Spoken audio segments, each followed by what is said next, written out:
Hello students, welcome back to bio 24/7। Students, आपके exams चल रहे हैं और अभी आपके स्कूल्स में प्री बोर्ड चल रहे होंगे और अब बोर्ड के एग्जाम आपके आने वाले हैं। सो स्टूडेंट्स, आपने काफी सिलेबस कवर अप कर लिया है। स्टूडेंट्स, आपकी हेल्प के लिए अब जो आपको वीडियो की सीरीज मिलने वाली है उसमें आपको एक एक टॉपिक अगर आप नेम से डालेंगे तो वो आपको क्लियर आ जाएगा। उसके लिए आपको मेरे चैनल को लाइक शेयर सब्सक्राइब करना पड़ेगा। स्टूडेंट्स, यहाँ पर आज मैं लेकर आई हूँ biotechnology and its application chapter से हिरोडिन। आज हम बनाने वाले हैं हिरोडिन। हिरोडिन क्यों, क्या यूज है? Hirudin used as anticoagulant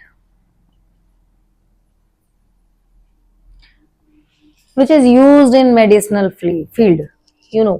So hirudin, अब आपको एक जीएमओ प्लांट हिरोडिन की बात करनी है तो हिरोडिन किससे लिया जाएगा? सबसे पहले हमें एक डिजायर डीएनए लेना है और डिजायर डीएनए को वेक्टर के साथ ऐड कराना है, देन उसको होस्ट सेल में ट्रांसफर करना है, तब आप उसको डाउन स्ट्रीमिंग प्रोसेस से अलग कर सकते हैं। सो देखते हैं स्टूडेंट्स, यहाँ पर जो हिरोडिन है वो लिया जा रहा है हिरुडो मेडिसिनालिस से। ये जो हिरुडो मेडिसिनालिस है इससे आप क्या लेने वाले हैं? हिरोडिन। मान लेते हैं ये हमारा डिजायर जीन है जिसके कई नाम मैंने आपको लास्ट वीडियो में बताए थे, फॉरेन, पैसेंजर, एलियन। ठीक है, अब ये हिरोडिन प्रोड्यूस कहाँ होता है आप जानते हैं? लीच। मैं जौंक की बात कर रही हूँ, अगर आपने देखा हो तो बरसात के मौसम में बहुत निकलते हैं ये। तो ये जो जौंक है हिरोडिन उसकी सैलिवरी ग्लैंड में बनते हैं, ये लीच की सैलिवरी ग्लैंड में बनते हैं और वहां से ये लिए जाते हैं। ठीक है, हिरोडिन हमने लिया। हिरोडिन को ऐड कराया किसके साथ? वेक्टर के साथ। प्लांट के केस में मैंने आपको लास्ट वीडियो में बताया था कि प्लांट के केस में vector should be TI plasmid, और टीआई प्लाज्मिड को आप नाम देते हैं ट्यूमर इंड्यूसिंग प्लाज्मिड।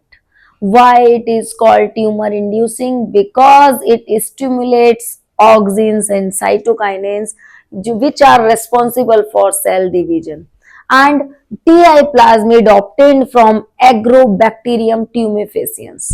स्टूडेंट्स, अब इसको वेक्टर के साथ जब ऐड कराएंगे तो ये बन जाएगा हमारा रिकॉम्बिनेंट डीएनए। अब आप ये सोच रहे होंगे ये सर्कल स्ट्रक्चर, फिर ये क्या है? डिजायर जीन को मैं मान लेती हूँ आपने एक डिजायर जीन लिया है, उसको इस फॉर्म में लिया है, उसमें वेक्टर को ऐड कराया है, तो जो बनने वाली फॉर्म है हम उसको समझने के लिए बना रहे हैं इस तरीके से। तो अब जो बना है वो क्या है? Recombinant DNA. जीन बैठ चुका है टैक्सी में, अब इसे होस्ट सेल में जाना है। तो होस्ट सेल व्हाट? अब ये क्वेश्चन है, इसमें होस्ट सेल कौन सी है बच्चों? इसमें जो होस्ट सेल है वो है हमारी ब्रासिका नेपस। ये हमारी होस्ट सेल है। इस होस्ट सेल में आपने ऐड करा दिया है रिकॉम्बिनेंट डीएनए को। इस सेल का नाम है brassica napus. Brassica napus mustard family से आती है। आप बस इसका प्रोडक्शन होगा बड़े मेजरमेंट पे होगा, क्योंकि प्रोडक्शन हाई चाहिए बहुत बड़े मेजरमेंट पे, तो प्रोडक्शन बायोरिएक्टर्स में होगी। उसके बाद डाउन स्ट्रीमिंग प्रोसेस से इसको अलग कर देंगे। बट ब्रासिका नेपस में जब इसको इंट्रोड्यूस कराते हैं तो यहाँ हमारे पास दो चीजें बनकर आती हैं, यानी कि हमें एक बार की टेक्नोलॉजी में जो हमने यूज किया इससे हमें दो फायदे हो गए और दोनों ही बहुत यूज की चीज है। लाइक कैस्टर ऑयल बनेगा जिसको आप यूज करते हैं, और दूसरा आपके पास बनेगा हिरोडिन। हिरोडिन को मेडिसिनल फील्ड में एज अ एंटीकोगुलेंट यूज किया जाता है। सो स्टूडेंट्स, क्या प्रोसीजर रहा?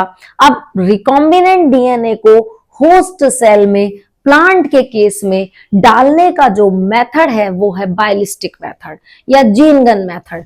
प्लांट के केस में क्या मेथड यूज करते हैं? Gene gun method.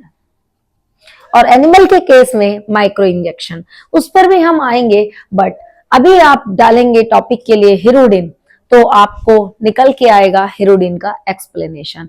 Golden rice के लिए डालेंगे तो आपको गोल्डन राइस का एक्सप्लेनेशन आएगा, जिसमें एक एक पॉइंट, एक एक कॉन्सेप्ट रिलेटेड क्वेश्चन आपके क्लियर हो जाएंगे।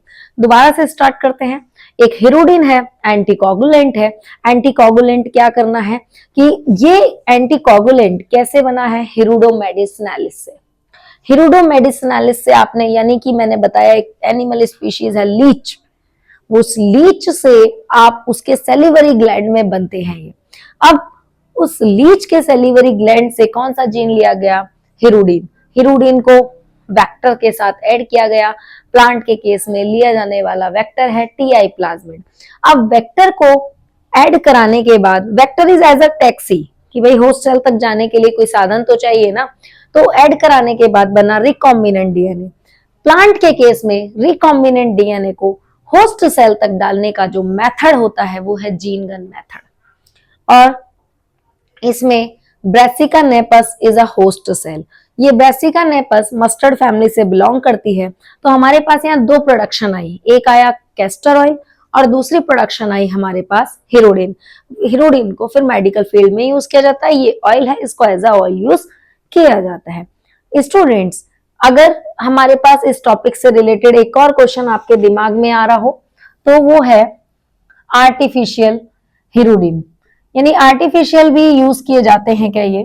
तो आर्टिफिशियल हिरोडिन की फॉर्म में यूज किया जा रहा है ईडीटीए,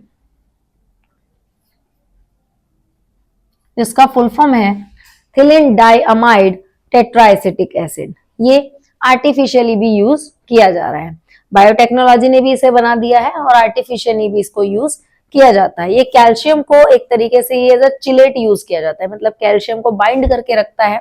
तो जब कैल्शियम को बाइंड कर लेता है तो कैल्शियम का डिपोजिशन नहीं होगा, तो कोगुलेशन नहीं होगी, तो used as a anticoagulant. So student, this is all about hirudin, you can see. Students, जो आपका हिरोडिन है, जैसे कि अगर आपने अपनी साइंस में बहुत छोटी एज पे भी पढ़ा होगा और अभी भी आप जानते हैं, कुछ एनिमल्स जो फ्लैश को खाते हैं उनको बोलते हैं कार्निवोरस, जो सिर्फ प्लांट मटेरियल लेते हैं वो हर्बीवोरस। लाइक हिरोडिन सिर्फ ब्लड को सक करता है, ये जो लीच है वो सिर्फ ब्लड को सक करता है। सो लीच आर कॉल्ड सैंग्विवोरस। तो जो ब्लड सकर्स होते हैं उनको क्या बोला जाता है, सैंग्विवोरस। एक और क्वेश्चन आपके दिमाग में क्लियर हो जाएगा, blood suckers are called sanguivorous. So this is all about anticoagulant hirudin. Students, आप इसे देखिए, इसमें सभी क्वेश्चंस, सारे मेथड, कौन सा प्लाज्मेट, कौन सा मेथड, क्या बनने वाला है, क्या प्रोडक्शन होगी, तो सभी पॉइंट यहाँ पर मेंशन कर दिए गए हैं। स्टूडेंट्स, आपको इन वीडियो से बहुत हेल्प मिलेगी और एग्जाम के टाइम तो क्विक रिवीजन के लिए ये आपके लिए बहुत ही कारगर सिद्ध होंगे। तब तक के लिए चैनल को बच्चों लाइक, शेयर, सब्सक्राइब कर दीजिएगा और नेक्स्ट वीडियो में आपको अगला कुछ बायोटेक्नोलॉजी के बारे में जानने को मिलेगा। Thank you students.